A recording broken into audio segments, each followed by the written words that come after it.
Okay. So just settling down in the chair, coming slightly forwards, and see if you can just begin to straighten this up. See if you can just begin to feel some of the weight of your body in your feet as always, but try and be a bit more specific about it. Try and get the feeling that your weight is sort of pushing down through the front of your feet, the balls of your feet. And if you can't feel that because it's very subtle, just raise your heels for a few moments. Don't keep it like that because your calf muscles will stiffen up. And that will really emphasize that. And when you replace your heels, see if you can just keep a sense of that. The other thing you can do is, and again, don't do this all the time, but in movements where you're going forwards like this, if you raise your heels slightly, again, you'll get the same effect.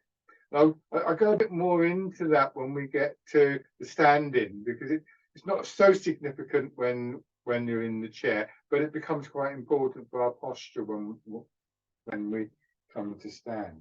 But other than that, the usual thing, just feeling that you're supported by the floor, by your feet and your hips, and also by the inner sort of structure of your body, and particularly your skeleton, but not just the skeleton.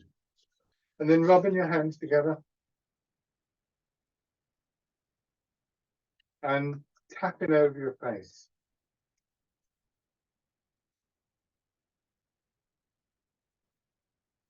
And over your head and neck.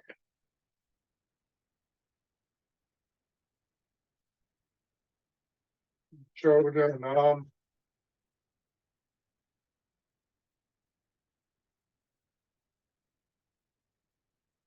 On the other side. Upper part of your chest. Your belly. Under your legs.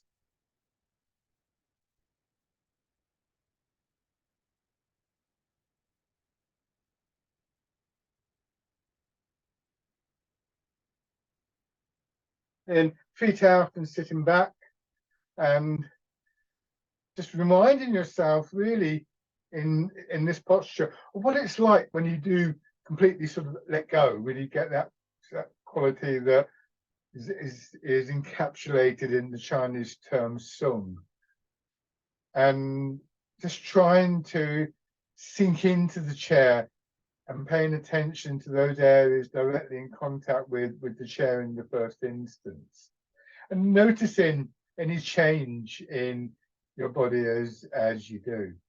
And as always, this has an effect on our minds, but it also means that we start to get a sense for some of the things, at least, that we're looking for in the upright stance. And I know a number of times I've drawn your attention to your breathing, but it really could be anything. It could be a change in your shoulders or your chest or whatever.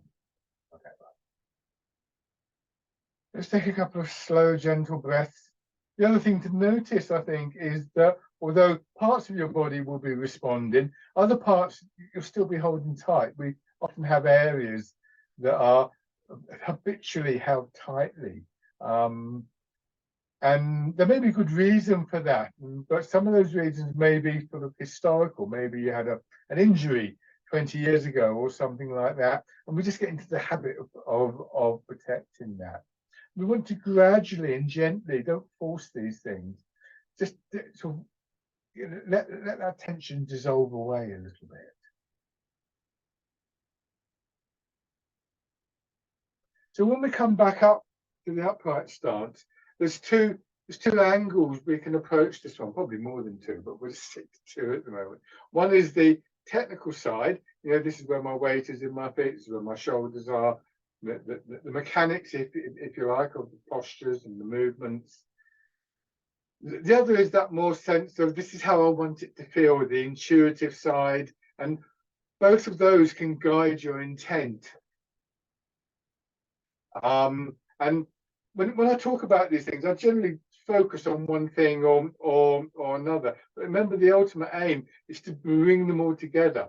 I talked about the legs of the tripod before, and you may choose to focus on one particular leg, but ultimately don't reject the others, because there are times when they're all useful, and in the end we don't want to see them as separate things. We want to see them as one kind of whole. But again, just letting yourself settle in, and then just beginning to turn your head. So the simplest movement can enhance or disrupt that posture. I've talked before about the idea of small movements being important in building up the big movements. Of course, it does also mean that just one little thing wrong can have a kind of negative effect. So that trained attention that we start to train, from in the reclining position, bringing your attention in to your body, begins to monitor that. And so, we might want to think about how we're moving, for instance. Are we just habitually straining to turn our head? Or can we start to get that more smooth quality building?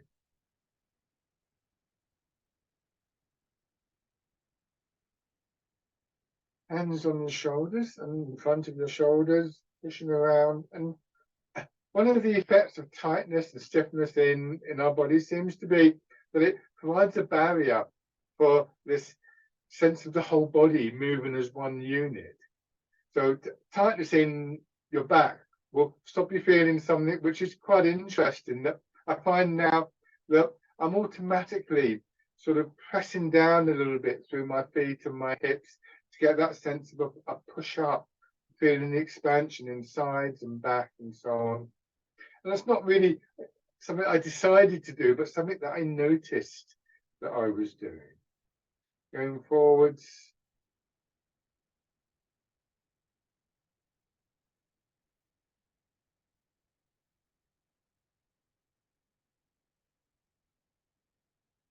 Hands down to your sides.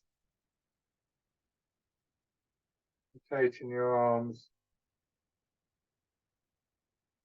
So when we notice something that is not quite right, maybe you think, oh, the shoulder's a bit tight. The temptation is always to think, okay, what do I do about the shoulder? But in the first instance, what we would always do in Tai Chi is try to work the problem out from the ground upwards. So in the first instance, you always check your feet, your hips, and so on and so forth, the basics of the stance, to see if that makes a difference, which sometimes it will, sometimes it won't, but it is always our starting point. And winding around.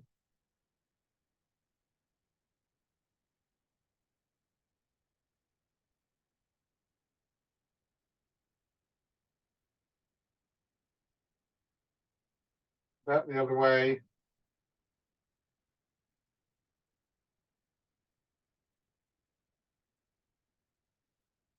Press your hands down.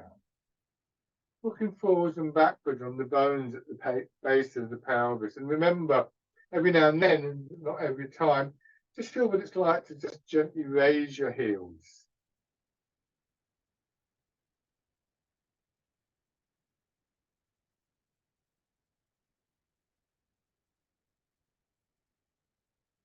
And if you do that, you'll almost immediately feel a sense of pushing back. And so within each movement that we make is the potential, shall we call it, for the next movement. The very act of going forwards begins to fill up your legs until you get to a point where you go back, just as if you get a ball or a block of wood, you push it down into water. As soon as you push it down, you start to feel the buoyancy of the water pushing up again.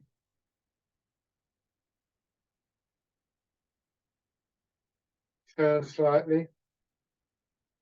So it means that actually, with everything else in place, the movement will just naturally begin to flow, because you'll reach a point of, let's call it, fullness in the legs, where you just but you don't want to strain. We know that. So it's almost like you reach a point where the backward movement is kind of automatic. Don't rush it. You still have that little bit of punctuating movement. Turn the other way. These are all things that we will begin to develop within the different exercises that we do, both seated and standing.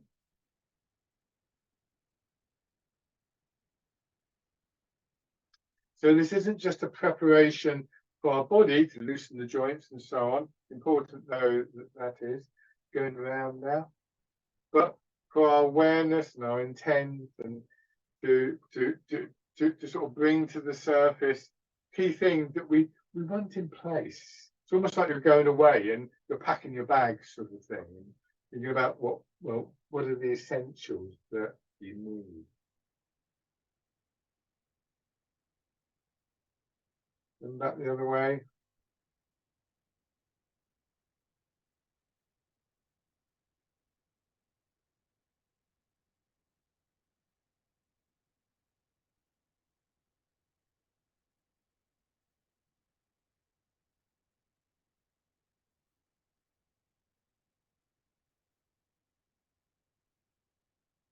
And then stepping out.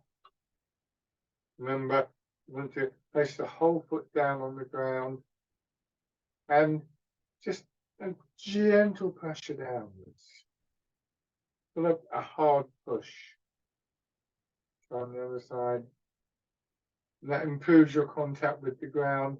But what I always think of with this is if you're paddling in the sea and you don't want to fall in, so you're careful about your steps. You sort of make sure that you've got something firm underneath your foot before you commit to the step. Okay. Feet back below your knees, hands to your sides, and bird folds its wings.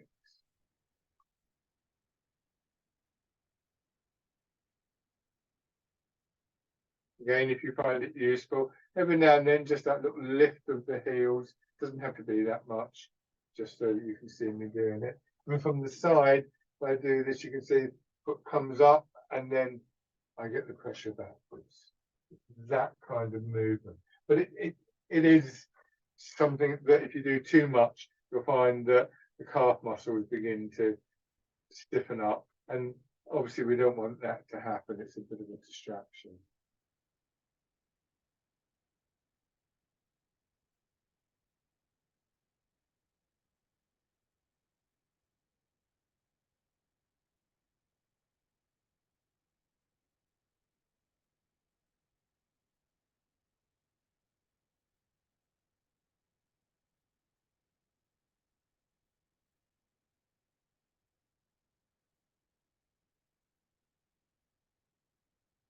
Next time, change into fisherman castanet.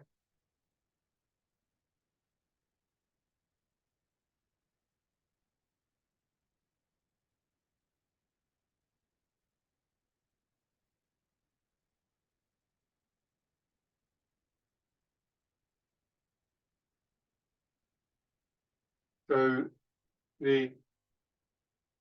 in general with these exercises, the change from one movement to another will come at the same point that any particular exercises changes from forwards to backwards or up to down or whatever, from yang to yin, yin to yang.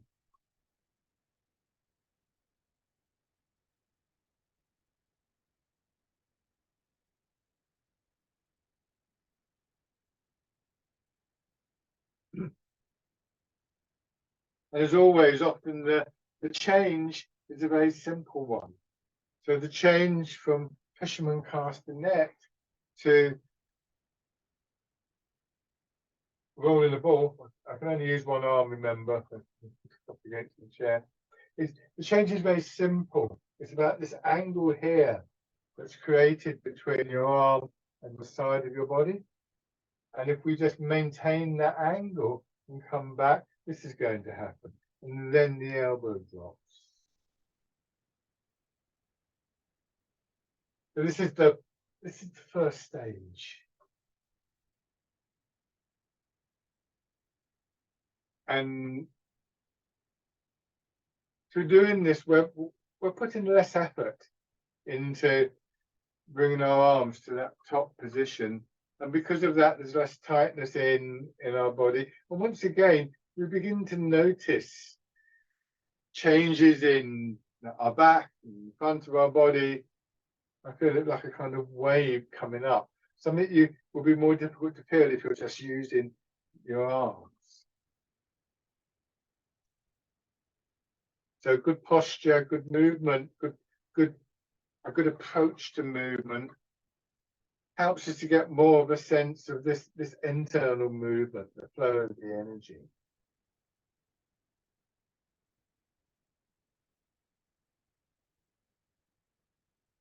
And again, we get that little bit of an extra push back when we feel the weight going to the front of the feet.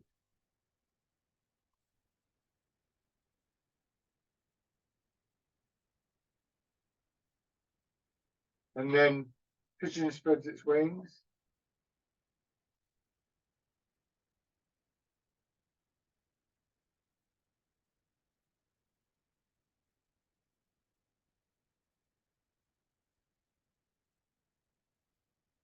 Here we can feel a contrast between front and back, between chest and upper back. Here the chest opens and then contracts.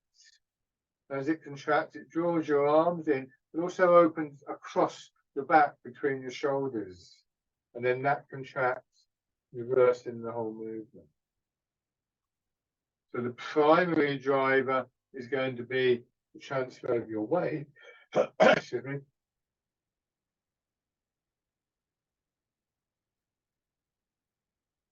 But as that energy comes up through our body, then other patterns come into play.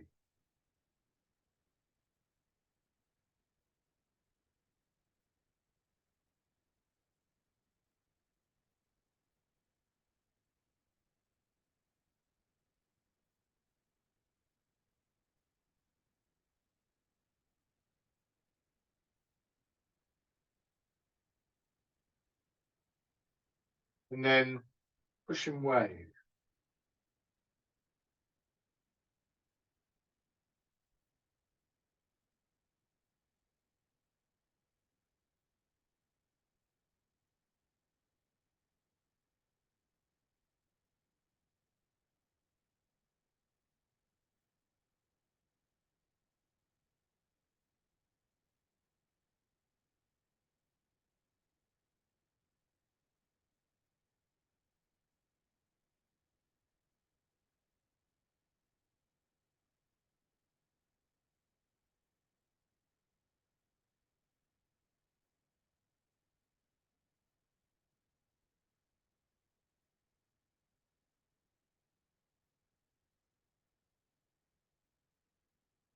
And punch with both fists. Loose fist, hollow fist. Not lifting your arms this time. And before, when we were doing pushing wave, we maintained the shape of the arm. If I do that here, then you'll see the fist will go up. It will curve up. But what I do is, as I go forwards, I just open up this angle here. And that means that the movement goes straight forwards. Again, just small changes. So from here, go back to pigeon spreads its wings, doing these last three movements in a little sequence. Don't rush the changeover. And try and maintain this attitude of observing the movement.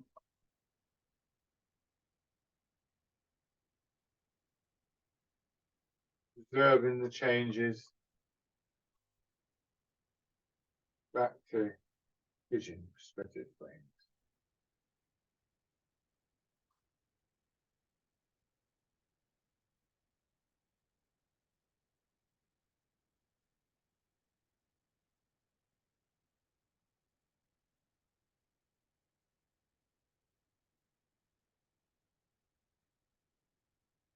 One more round.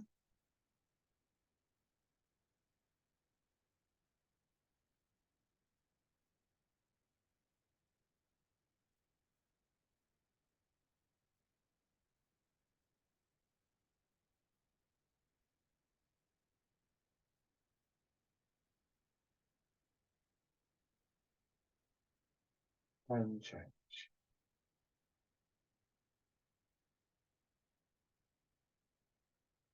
Once again, come back. I position my arm, notice the angle of my elbow, and the movement forward pushes my arm forward. So you can think of my shoulder, for instance, pushing my elbow forward, pushing the hand away, and so it curves up.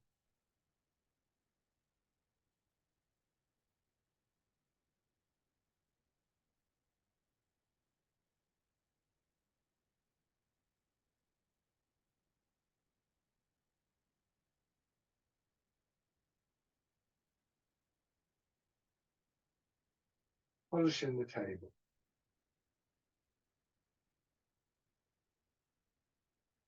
Using that circular movement in the center of the body, move the shoulders. Again, as the shoulders go forward, elbows get pushed away. As the shoulders come back, elbows get drawn in.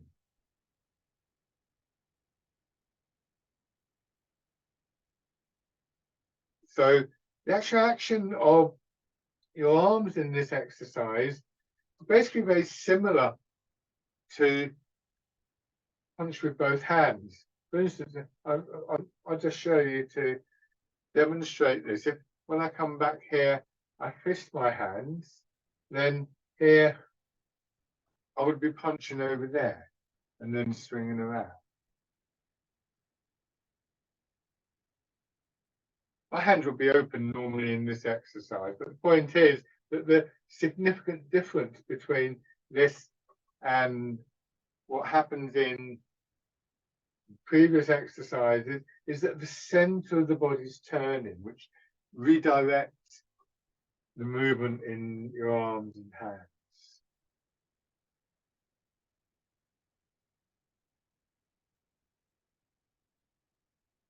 Now, turn your hands palm up, pushing up, feeling that movement up through your body. So that wave-like movement that I talked about coming up through my body in rolling the ball is present again.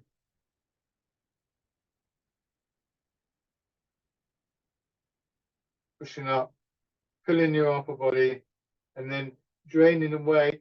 And the draining away can be a point where you bring your intent back to this idea of releasing tightness and stiffness, allowing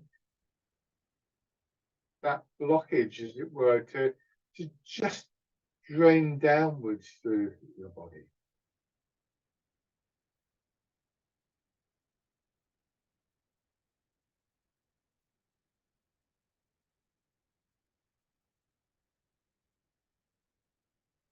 In the wild goose, a little bit trickier this one with your arms out to the side, but again, it's that wave-like movement. Expanding up through belly and back, and particularly here the sides, right up into your solar plexus, chest.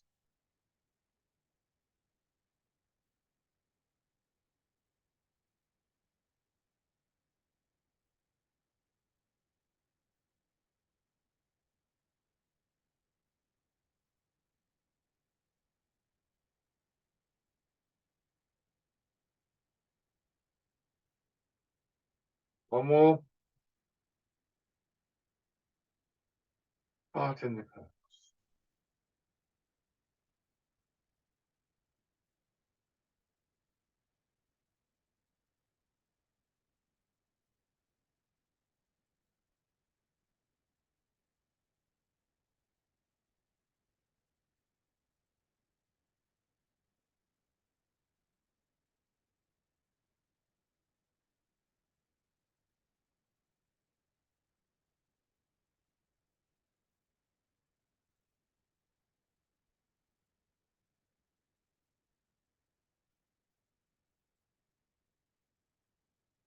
the last time, changing after this one to Dragon Plucks the Stars from the Sky. Just that very, very subtle pressure downwards through the front of your foot, through hips and buttocks, creating the wave-like movement, expanding in the side of your body, and then contract. Trying to keep the feeling of dropping through your shoulders so that you get used to what we might think of as an alternative way of making this movement that we so often do. We sort of lift the shoulder first.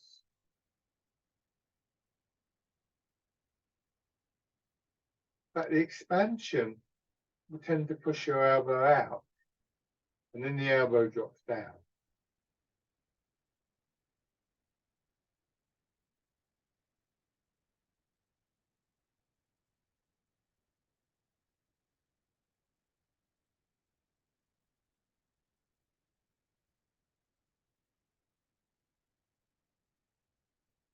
One more time.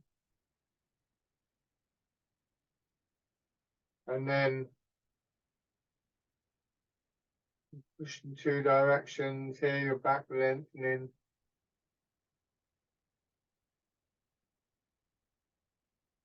Contracting again.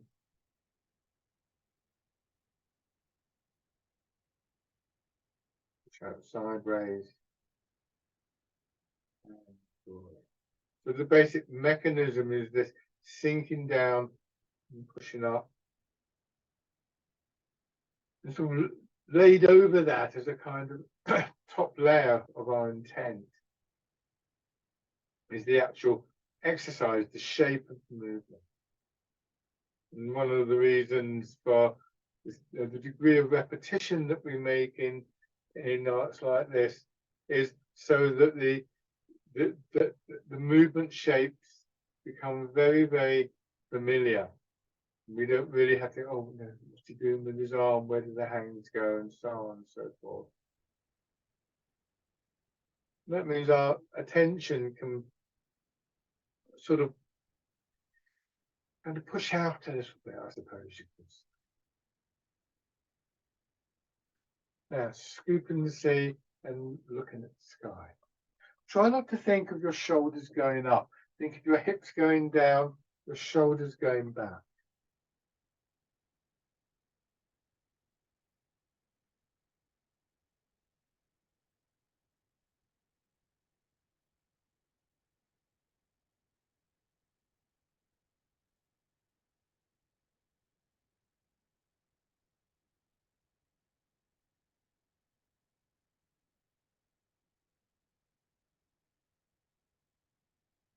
And then changing, grasping the tiger's ears again, a loose fist.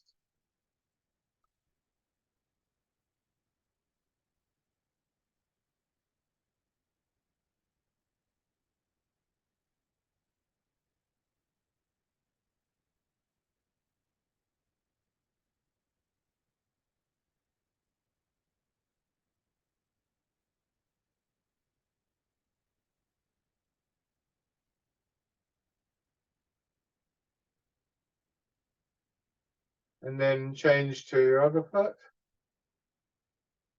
First of all, scoop in the sea.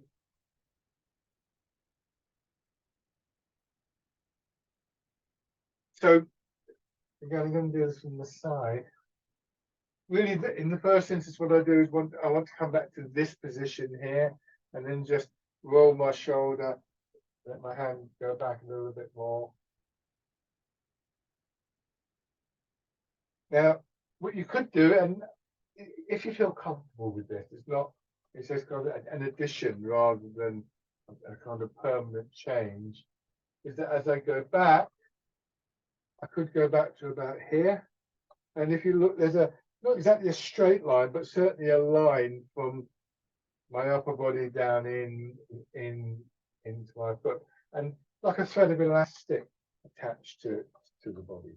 The disadvantage of this is that we can find ourselves stuck in that rear position. And you go, oh, right, now I've got a strain to pull up. So it's kind of tricky, that one. If you feel it sort of like not appropriate for your back at all, then don't do it. This is fine. And then changing, grasping the tiger's ears. You're angling forwards here, but you're angling towards your foot. So there is support there.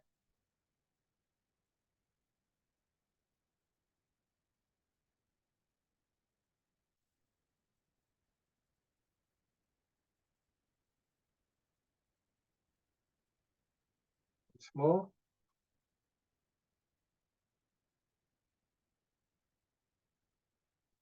Yeah. Bring your feet parallel.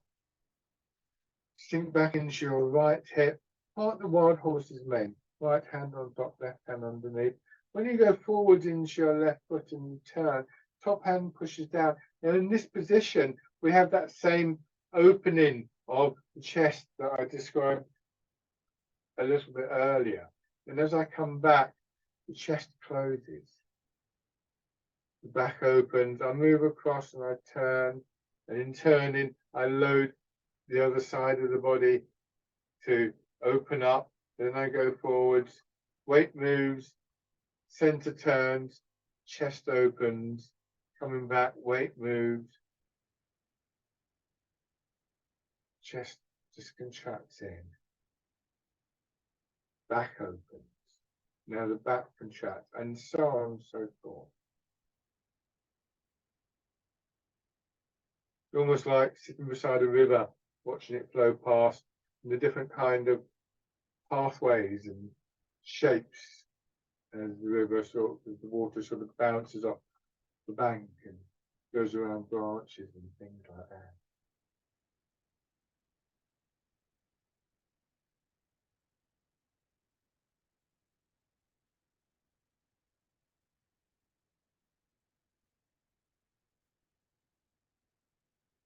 There's one more of these, and then we're going to change to why tape offers fruit. And actually, the change is a fairly simple one, because we go forwards into part the wild horse's mane, and we still want the chest to close, but we don't want the weight to move. So we do one thing less. We close the chest, and we know that that's going to have an effect on the hand. Now we pull back as though our fingers are stuck in mud. Turn the hand's palm in to hold the ball and push forwards. Let the change to the other side, come back. The leading hand swings out and underneath to hold the ball. We move into left hip and same thing again. Chest opens and closes. Back opens, closes, and opens. There's a great deal going on in wide tape for us to observe the currents of movement, and then after a while begin to think, okay, that's quite a good one. Maybe I'll keep that one, but I don't want that one, or whatever. So the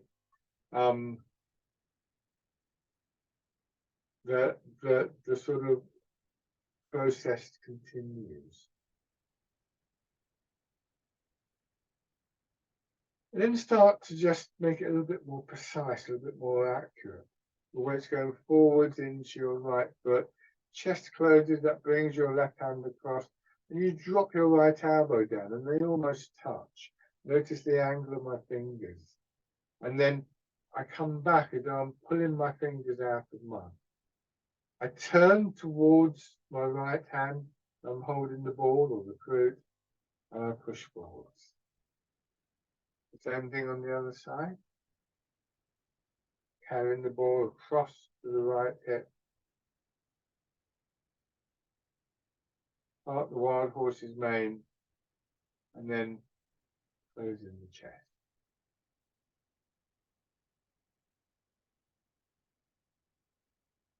Why tape off the screw?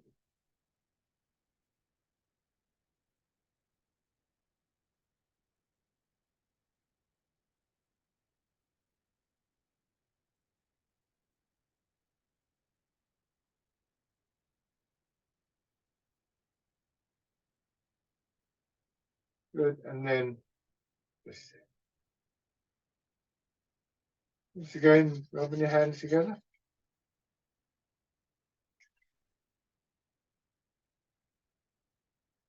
tapping over your face.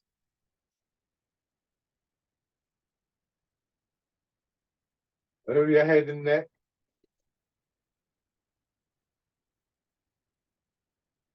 Shoulder and your arms. The other side. Upper part of the chest. Your belly. And your legs.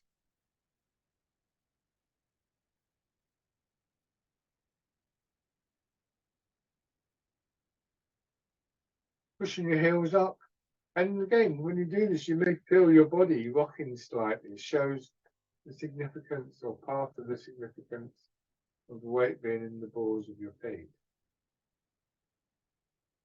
And then circling around.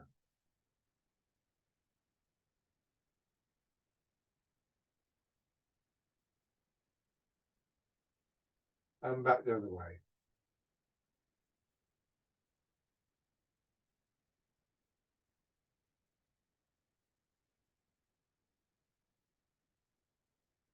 Okay, and then standing if you want to.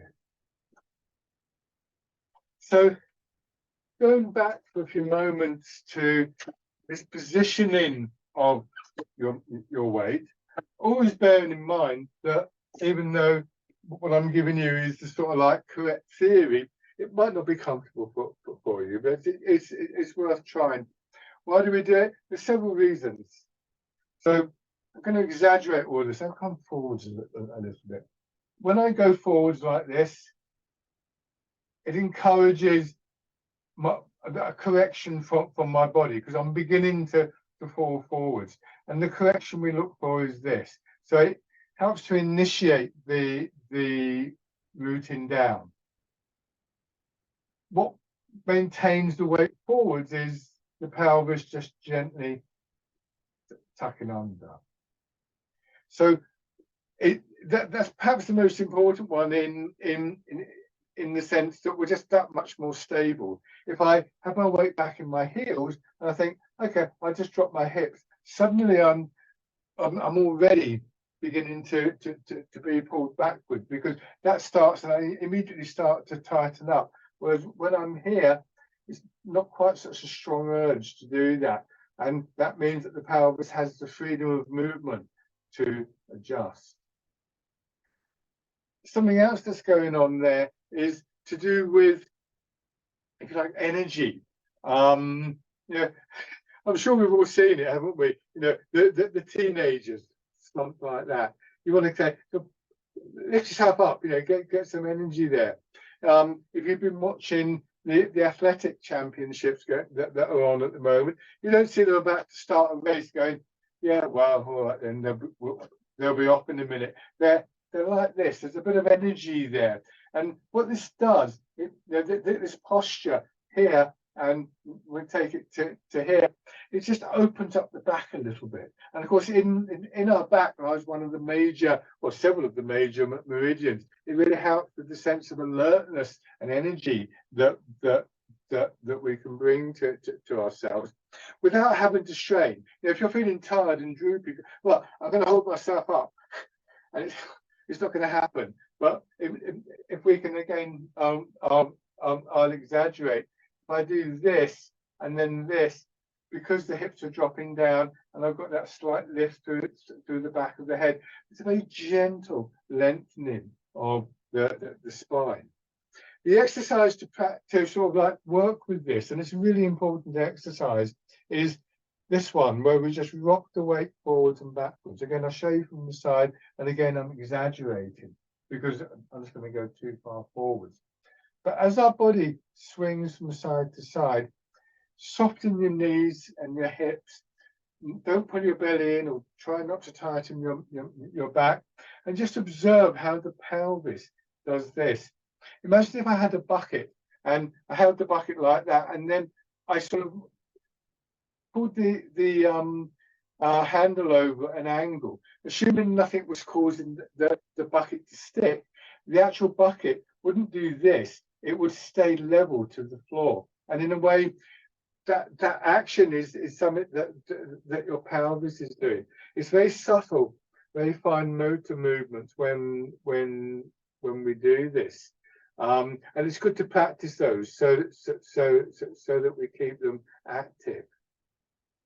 So when we do this, yes, we're looking to see that we don't want to go too far. We get a sense for how much the weight can move in the feet, and yes, we can also find that point of equilibrium where we're more in line with the pull of gravity.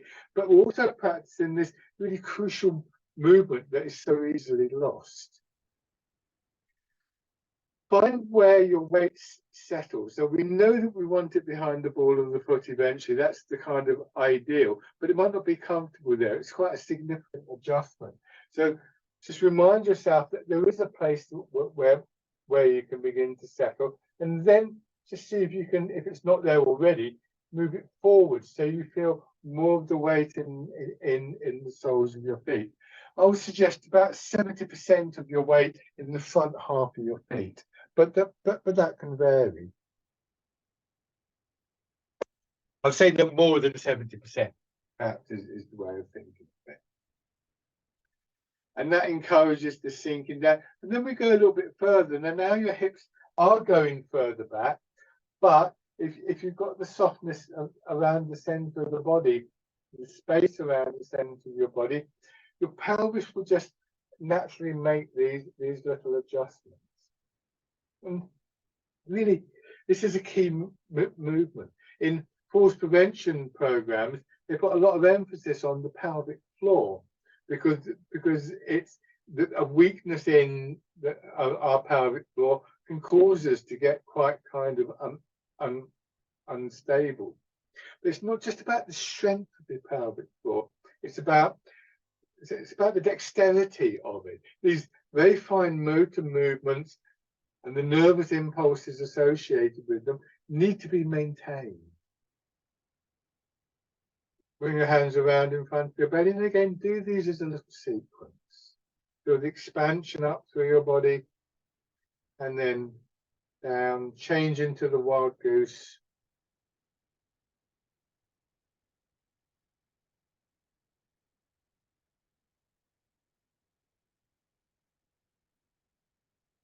And part in the clouds.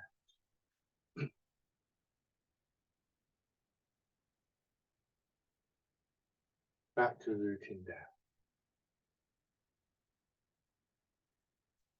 Feeling that progressive expansion up through your body, again, wave-like, pushing up, your body filling and emptying with different patterns, subtly different patterns between each exercise, but a sense of your arms being moved by that expansion and contraction, that filling and emptying through your body, coming from the ground, going back into the ground.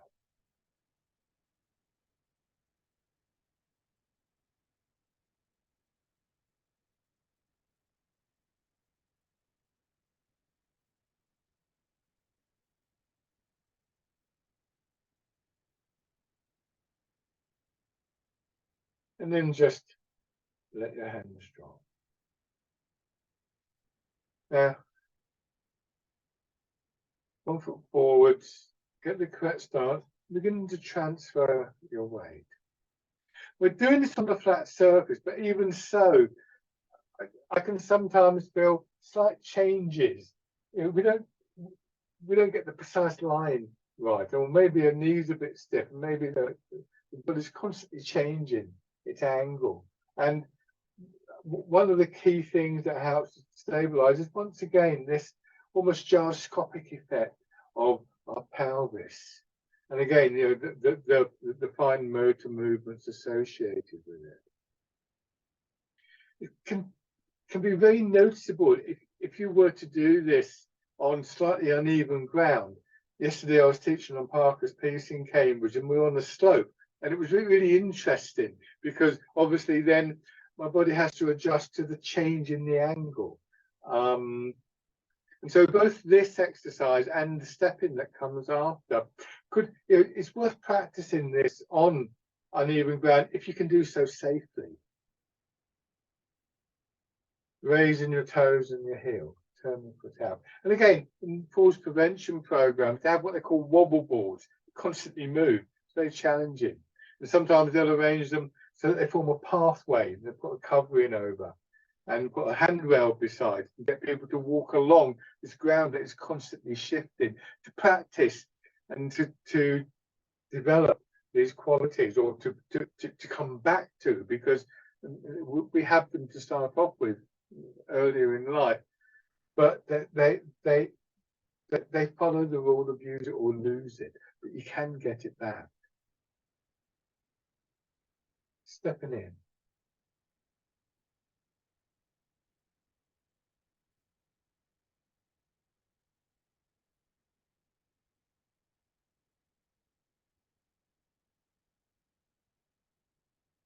Not just about whether you fall or not, is it?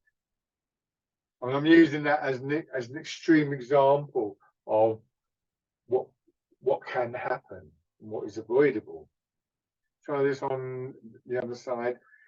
But on a much more subtle level, every time we go out of line, there's the potential for the body to stiffen up. And we know from the practice of Tai Chi, as I said, that stiffness, that tightness can be a barrier to the sense of connection through the body, sense of the whole body moving as one unit, and hence the sense of the flow, the movement of the energy gets disrupted by that tightness. So these are really good daily exercises, because if you can re-establish, remember these things at the start of the day, then just the things that we do in our daily lives, reaching for a cup, getting something out of a cup, and picking up a bag, and so on and so forth, potentially can all be done with this awareness. Raising your toes and your heel.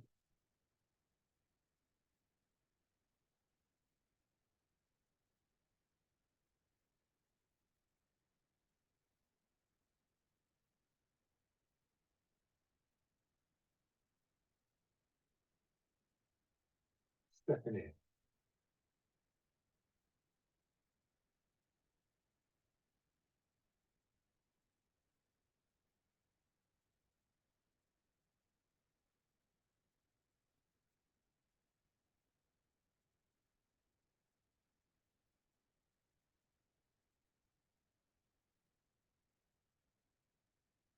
Take a few steps forwards or backwards, depending on where you've got the space. Where you place your foot is important. If I put the foot here, it's kind of a bit tight. So again, we think about in the chair I was talking about, being clear where your foot was going. You can change direction. So one of the things that is directly transferable from chair-based to standing is the awareness that we cultivate in the chair-based exercises. Being aware of what we're trying to do and how we might be able to do it is really important. So when we do fisherman cast a net, just to show you here, when I get to here, again, I begin to be aware of areas that are expanding. And we know from, again, when we did rolling the ball, we began to feel that expansion. So there's an upward movement sometimes here. And I can begin to, let me show you from this side. I can begin to sort of like adapt that. I can feel the upward movement. My intent is to just change the direction that the arms, the pattern that the arms are making, using that upward movement. So have your right foot forwards. Do a few rounds of fisherman cast a net. Just to remind yourself of where you feel the movement. And we do this in stages. So we'll start from the forward position, and this time what we'll do is we'll just turn the body. Other than that, it's going to be the same. We're not trying to let the arms swing up. We feel the expansion through the right side of your body here, the arms swing down. I can feel the expansion there. And then just taking that a little bit further into the figure of 8 movement. So it's a very different feeling to sort of going, oh, I've got to do this. You see how my shoulders have come up. We've built the movement up from below. And we're maintaining that sense of being very grounded. And everything that goes with that.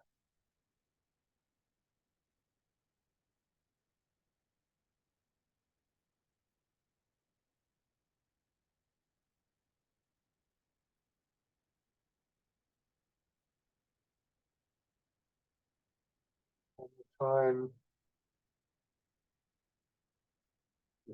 So on the other side, building it up in those same stages, starting with fisherman castanet.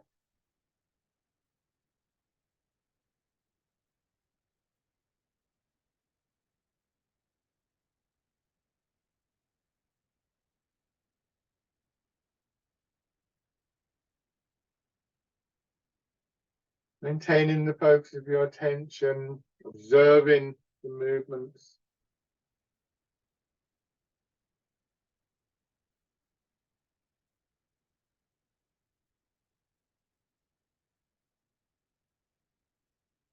Adding the turn in your center.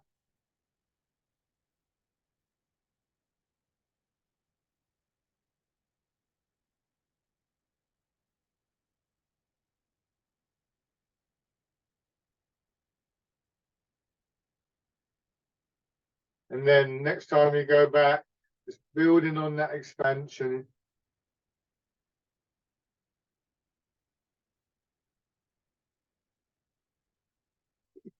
When I say build on it, it's your intent. You could imagine it, you could remember it.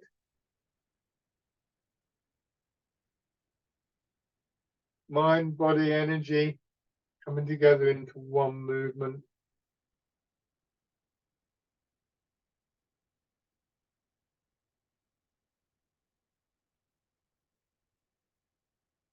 And then with the step in, because we're not straining in our backs or our shoulders, we're more able to keep our weight down. You might even be able to just raise the leg. If that this is not a failure, by the way.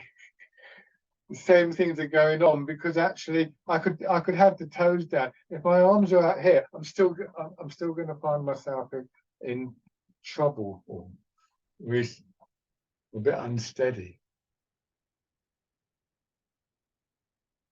If you haven't done so already, you can change direction.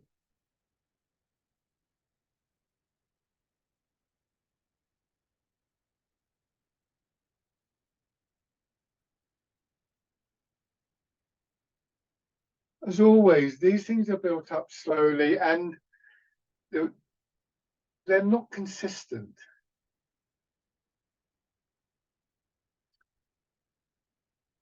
One thing you can do is, I need to come forward, I've gone back a little bit too far. With the wall behind me, and I've talked about having support when we do this, I can do this as a sideways movement. And I can just feel, if I feel, oops, I can just sit back against the wall. And this relates to the confidence that we can begin to build.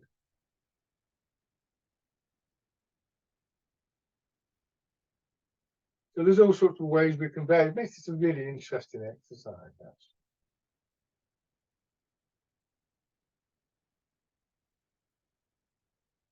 And then just come back to the center. Good. Okay, go back to your chairs. Again, it doesn't necessarily represent a massive failure if you do that sometimes and it's a bit wobbly. I think it's quite useful to work out how to deal with the wobbles, which again is this sense of releasing and dropping. But also there's a whole load of factors that come into it. I was doing this one yesterday in my practice, and I was coming up to here and I was all over the place. And I was like, what's going on? Again, a little bit later when I was teaching on Parker's piece, it was fine. So all sorts of things can start to get in the way. So in our practice, obviously we want to feel that we're developing. We want, you know, if we're here, we might feel that we want to go to there. But the line that we take isn't a straight line. We have ups and downs, and we learn to take that into account. So the starting point for all of this was where the weight goes in the feet and how we get that sense of the weight, you know, that 70% of the weight or however you think, but that pressure in the balls of your feet.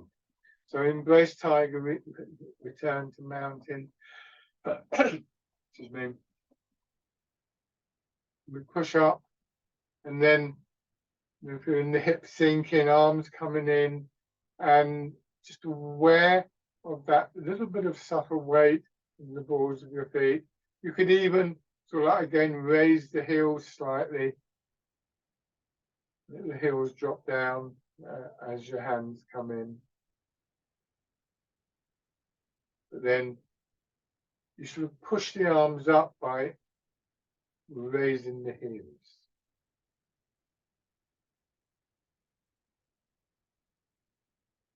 Helping to generate that wave-like movement up through your body.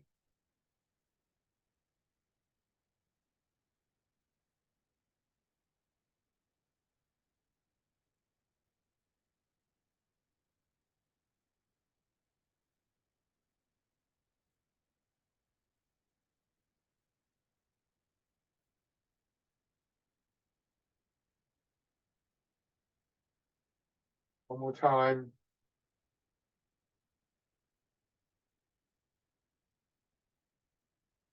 And rest.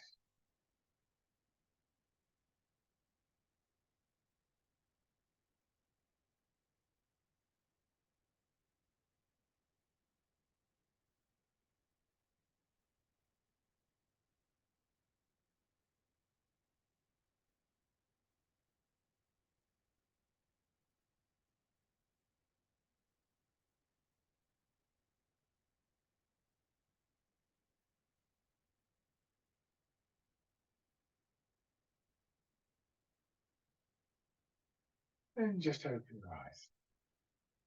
Lovely as always. Thank you very much, everybody. So we're back to normal routine now. So we'll be back here on Tuesday and of course next Thursday. Thank you for coming. Thank you, Mike. Yeah.